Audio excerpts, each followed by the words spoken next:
नमस्कार। छत्तीसगढ़ अखबार के यूट्यूब चैनल इंडिया आजकल के स्टूडियो से मैं सुनील कुमार एक अच्छी खबर लेकर आपके बीच आया हूं। सुप्रीम कोर्ट ने ये फैसला दिया है कि हिंदुस्तान के किसी भी प्रदेश या केंद्र प्रशासित प्रदेश की जेल में अगर ऐसा कोई नियम है कि किसी जाति के व्यक्ति से कोई काम लिया जाए, किसी जाति के व्यक्ति से कोई दूसरा काम, तो इसको खत्म कर दिया जाए पूरी तरह से।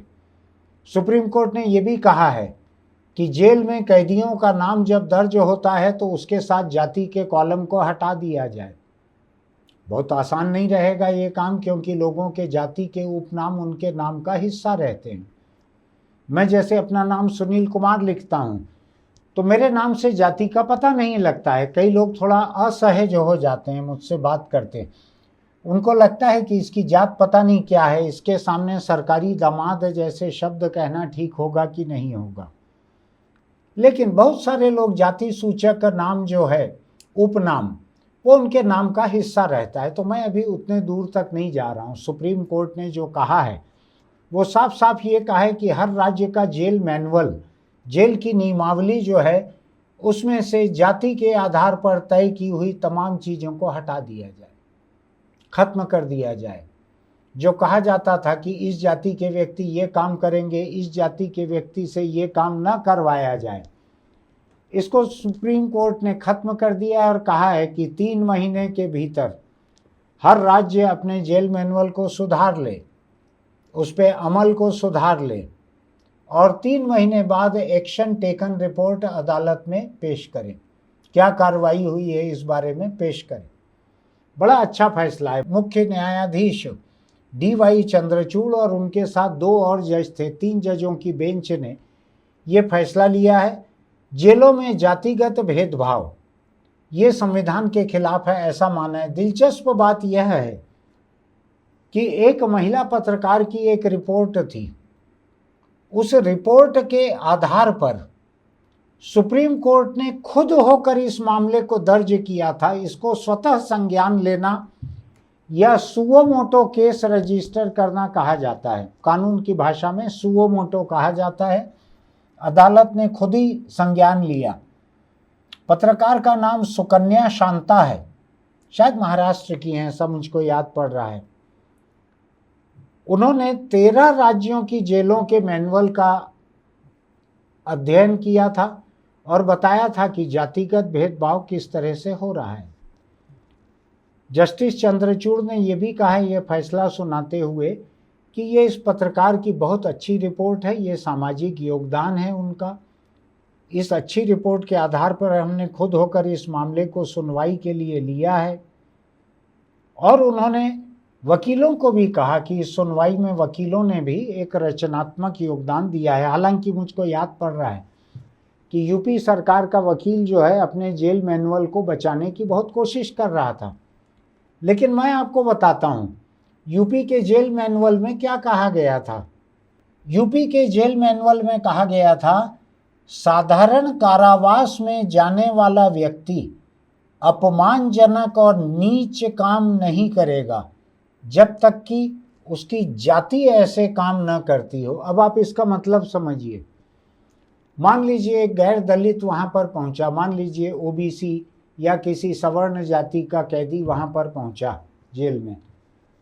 वो विचाराधीन कैदी है या सजा याफ्ता है, जो भी है, अगर उसको साधारण कारावास सुनाया गया है, जो कि किसी भी जाति को सुनाया जा सकता है, तो साधारण कारावास में ऐसी जाति के व्यक्ति को नीच काम, अपमानजनक और नीच काम, ये उससे नहीं करवाया जाएगा तब तक जब तक कि उसकी जाति जेल के बाहर भी ऐसा अपमानजनक और नीच काम नहीं करती होगी। जैसे अब मैं सीधे सीधे मिसाल पर आ जाता हूँ।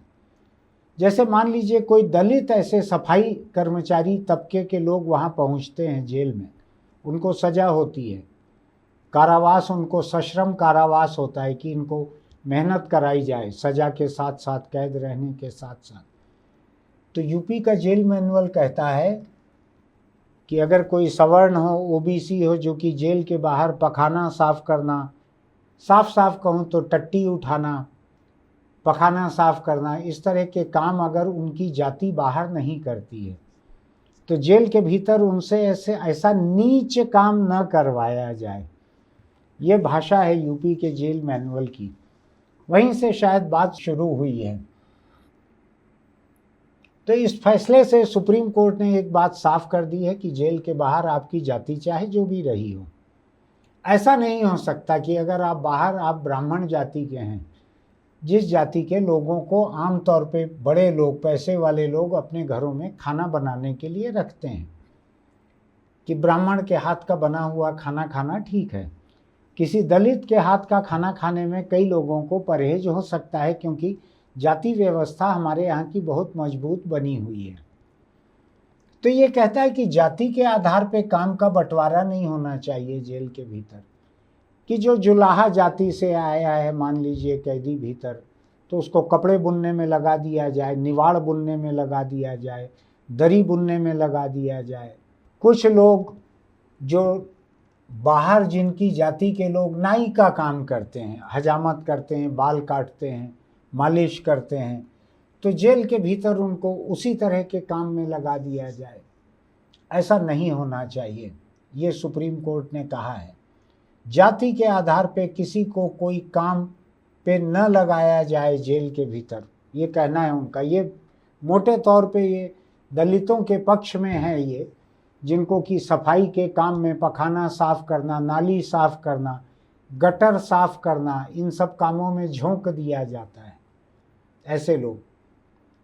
तो सुप्रीम कोर्ट के 3 जजों की बेंच ने बहुत अच्छा फैसला दिया है, लेकिन इसके साथ साथ मैं इस चर्चा को दोहराना चाहूँगा कि एक पत्रकार की रिपोर्ट पर, महिला पत्रकार की रिपोर्ट पर ये मामला सुप्रीम कोर्ट ने खुद लिया, स्वतः संज्ञान, सुओ मोटो, और इसकी सुनवाई चालू की। आप सोचिए कि अगर आपका अखबार नवीसी का काम, पत्रकार का काम अच्छा है तो उसका असर कहाँ तक होता है। सुप्रीम कोर्ट के चीफ जस्टिस आपकी रिपोर्ट के आधार पर एक समाज सुधार का बड़ा सा काम करते हैं। भारत में जो जाति व्यवस्था चली आ रही है, एकदम फौलादी ढांचा है इसका, कमज़ोर कहीं हुई नहीं है। ऐसी जाति व्यवस्था को तोड़ने का काम एक महिला पत्रकार की रिपोर्ट से शुरू हुआ और सुप्रीम कोर्ट ने उसको एक तर्कसंगत अंत तक पहुंचाया है और कहा है कि 3 महीने में इसका एक्शन टेकन रिपोर्ट यहाँ पे सामने रखिए कि आपने क्या क्या बदलाव किए हैं। मैं जब सोचता हूँ हिंदुस्तान में छुआछूत का, जाति व्यवस्था का जैसा बोलबाला अभी तक है, कौन कौन सी ऐसी चीज़ें थी जिनकी वजह से ये जाति व्यवस्था टूटी है, तो मैं आपको एक दिलचस्प प्रयोग बतलाता हूँ।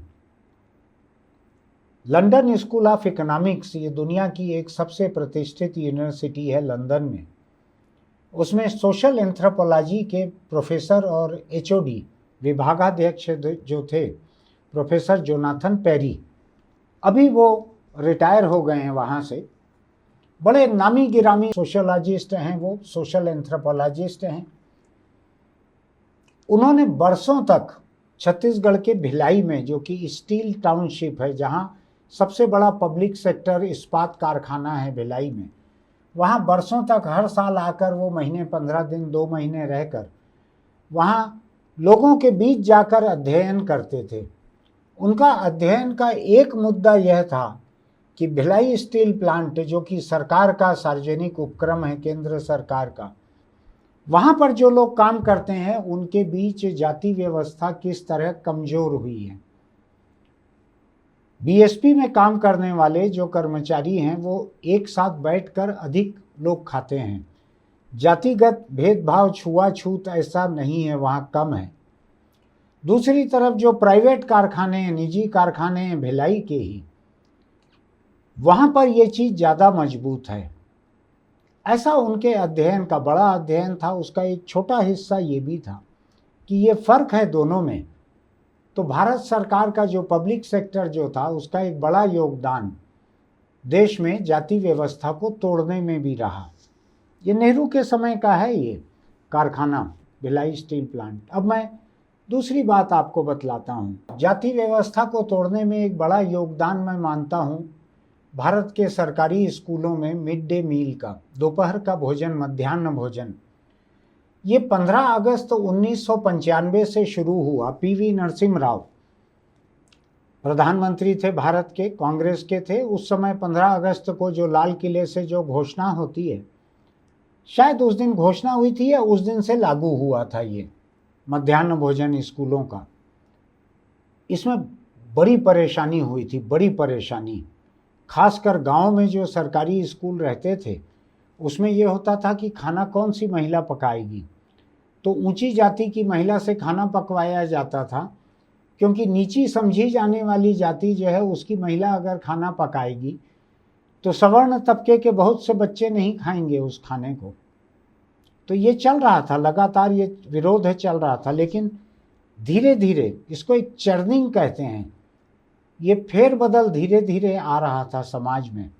फेरबदल धीरे धीरे ऐसे आया कि विरोध धीरे धीरे कम होने लगा। सरकारों ने कड़ाई बरती कि नहीं, अनुसूचित जाति की, अनुसूचित जनजाति की या ओबीसी की महिला पकाएगी खाना, जिसको खाना है खाए, ना खाना है ना खाए। धीरे धीरे जागरूकता आई, धीरे धीरे बर्दाश्त बढ़ा। आज मेरा ख्याल है कि अधिकतर जगहों पे बच्चे किसी भी महिला के हाथ का बनाया हुआ खाना खाते हैं मिड डे मील में, स्कूल में। दूसरी बात, सभी जातियों के बच्चे जो हैं एक साथ बैठ के खाते हैं। मैं ये नहीं कहता कि भेदभाव 100% खत्म हो गया होगा, क्योंकि जब ये बच्चे घर जाते हैं तो अपने माँ बाप को तो जातिगत भेदभाव की बातें करते हुए, हिंसक बातें करते हुए देखते ही होंगे, सुनते होंगे। इसलिए हो सकता है कि बच्चों के बीच ये बदलाव थोड़ा धीरे धीरे आए।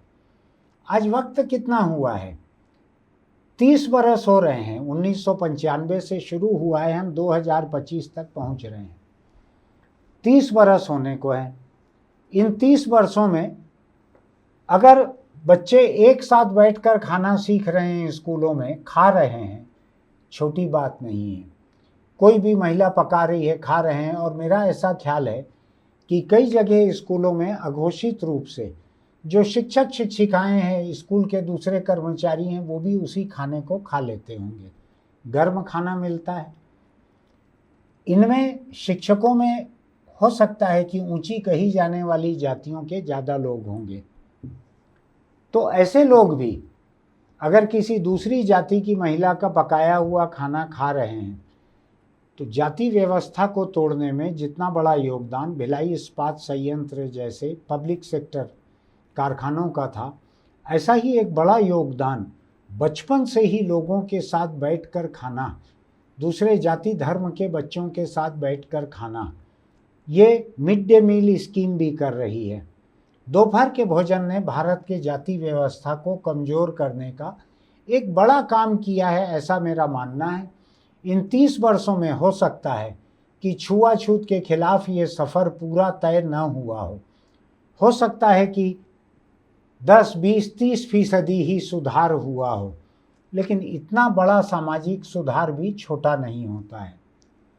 तो मैं उम्मीद करता हूँ कि देश में जाति व्यवस्था को तोड़ने के ऐसे कई तरह के काम होने चाहिए। सुप्रीम कोर्ट का यह फैसला बड़ा शानदार है। जो जेल के भीतर सबसे बेबस लोग रहते हैं, जहाँ पर किसी सफाई कर्मचारी तबके से जो दलित लोग आते हैं, उनसे नालियाँ साफ़ करवाई जाती है, पखाने धुलवाए जाते हैं। अस्पताल में कोई मरीज भर्ती हैं तो हो सकता है उनका टट्टी पेशाब भी उसी से साफ़ करवाया जाता हो। तब इससे एक जागरूकता आएगी। मैं नहीं जानता जेल मैनुअल में फेरबदल होने से जेल के भीतर की एक दुनिया जो कि पूरी तरह से एक नियंत्रित दुनिया है वहाँ के अफसरों की, उसमें कितना सुधार आ पाएगा मुझको नहीं मालूम है। लेकिन ये सुधार धीरे धीरे आएगा। सुप्रीम कोर्ट ने एक शुरुआत कर दी है, कागज़ों पे ये बदलेगा। कैदियों की जाति का नाम कॉलम वहाँ से हटेगा और धीरे धीरे वहाँ पे सुधार आएगा। अभी मैं देखता हूँ, मुझको पता लगता है कि जेलों में जो बड़े बड़े कैदी बंद हैं, यहाँ से 1 किलोमीटर दूर ही है जेल, जिसमें बड़े बड़े आईएएस अफसर बंद हैं, बड़े बड़े कई नेता बंद हैं, बड़े बड़े कारोबारी बंद हैं, बड़े बड़े हत्यारे भी बंद हैं।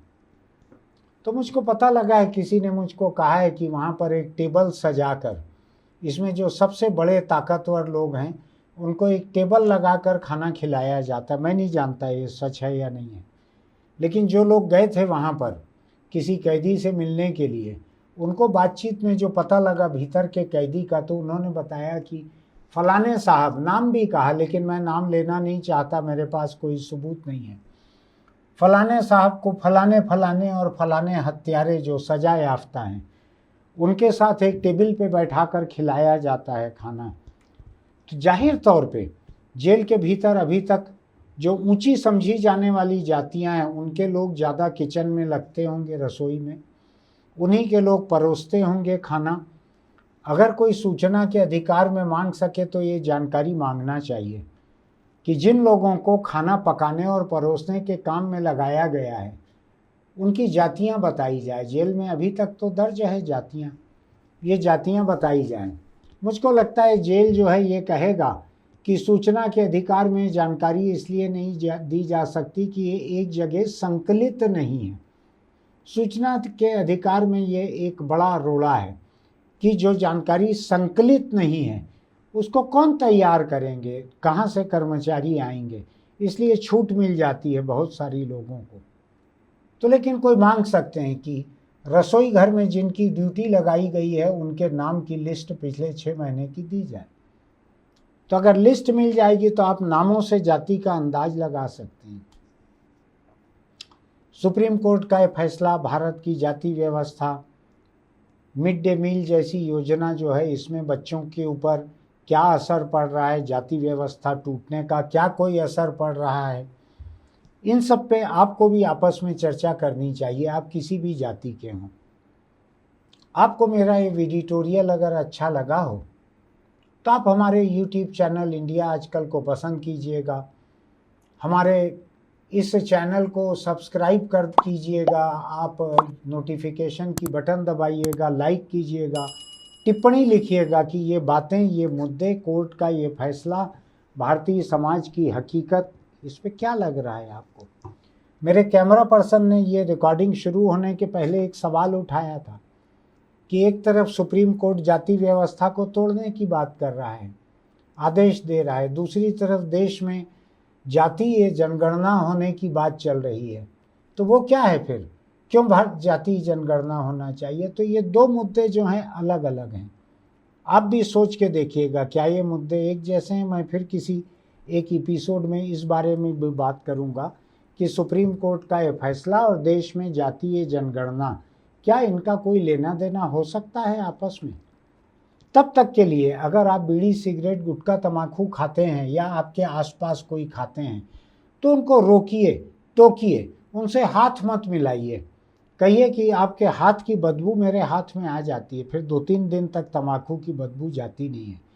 कहीं कोई सिगरेट पी रहे हैं तो पास मत जाइए, आपके दोस्त ही क्यों ना हो, रिश्तेदार क्यों ना हो, दूर रहिए, कहिए कि मैं आपके धुएं को झेलना नहीं चाहता हूँ, उससे भी कैंसर होता है। मैं कोई बड़ा सामाजिक बहिष्कार करने के लिए नहीं कह रहा हूँ, लेकिन तम्बाकू खाने पीने वाले लोगों से आपको कुछ दूरी बनाकर रखनी चाहिए, क्योंकि बीड़ी सिगरेट के धुएं से आपको भी कैंसर हो सकता है और ऐसे लोगों के बीच उठने बैठने से आपको भी तंबाकू की लत लग सकती है। तो आप ऐसे लोगों से दूरी बनाकर उनको एक सदमा दे सकते हैं कि अरे, तंबाकू की वजह से लोगों ने मेरे साथ उठना बैठना बंद कर दिया है। ये सदमा ज़रूरी है, क्योंकि ये लत जिनको रहती है उनको कैंसर ले जाता है, ज़्यादा दिन छोड़ता नहीं है। कैसे ले जाता है, वो भैंसे पे जो आता है लेने के लिए, वो पीछे बांध के घसीटते हुए भी ले जाता है सड़क पे, और सड़कें बहुत अच्छी नहीं हैं। बारिश के बाद तमाम सड़कें जो हैं वो बहुत टूट फूट गई हैं। मैं आज सुबह ही साइकिल से एक ऐसे जगह निकल गया राजधानी रायपुर में, जहाँ सब्जी मंडी के बीच से मैं निकल रहा था, मेन रोड थी, बसें आ जा रही थी, ऑटो रिक्शा आ जा रहे थे, बड़ी मुश्किल से मैं वो 1-1.5 किलोमीटर पार कर पाया, इतनी ख़राब सड़कें हैं।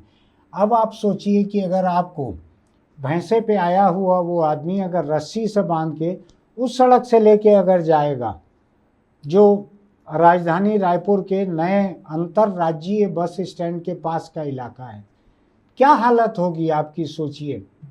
आपको दर्द नहीं रहेगा क्योंकि आपका रवानगी हो चुकी है, लेकिन फिर भी चिथड़े चिथड़े उड़ जाएंगे आपके ऊपर पहुंचने तक। वहाँ आपके आधार कार्ड से चेहरा मिला के एंट्री नहीं दी जा सकेगी। इसलिए तम्बाकू को किसी भी शक्ल में छोड़ दीजिए। फिर मिलेंगे।